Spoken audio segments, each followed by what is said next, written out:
जंगल में शेर अपने बेटे बबलू के साथ रहा करता था।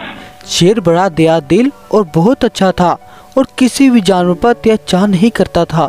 शेर अपने बेटे के साथ उस जंगल में खुशी खुशी रहता था और दूसरे जंगल में मासूम सिंह अपने बेटे के साथ रहा करता था। मासूम सिंह और शेरा में बड़ी अच्छी दोस्ती थी। एक दिन जंगल में बड़ा ही खतरनाक किस्म का मानव आता है। वो उस जंगल पे राज करना चाहता था। वो जंगल के राजा के पास जाता है और बड़े ही भयानक तरीके से उस पे हमला कर देता है।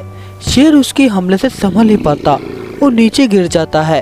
इतने में शेर बड़ा जख्मी हो चुका था और अपने बेटे को जख्मी हालत में लेकर उस जंगल से दूसरे जंगल भाग जाता है और अपने दोस्त के जंगल आ जाता है। मासूम सिंह अपने दोस्त की यह हालत देखकर बहुत ज्यादा हैरान होता है और उससे सब माजरा पूछ लेता है। मासूम सिंह के पूछने पर शेरा उसे सब कुछ बता देता है और कहने लगता है, मेरे दोस्त, मेरी बहुत ज्यादा जख्मी हालत में हूँ और मेरा काफी खून बह चुका है। मैं अब जिंदा नहीं बच सकता। तुम मेरे बेटे का ख्याल रखना। हौसला रखो, तुम्हें कुछ नहीं होगा। अभी वो बात ही कर रहे थे कि शेरा की तबीयत खराब होती है और वो वहीं गिर के मर जाता है। ये देखकर बबलू रोने लगता है। तब मासूम सिंह उसे चुप कराते हुए कहता है, बबलू, आज से तुम मेरे बेटे हो और मेरे साथ रहोगे। अब बबलू मासूम सिंह के साथ उसके घर में रहने लगता है और ऐसे ही कुछ दिन बीत जाते हैं।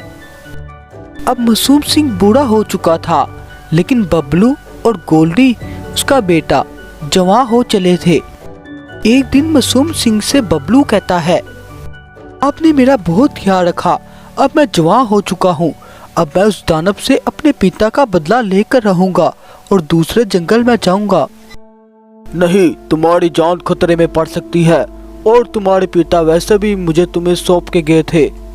पिताजी, वो जंगल भी हमारा ही है। उस जंगल के जानवरों की सेफ्टी के लिए हमें उस दानव से लड़ना होगा।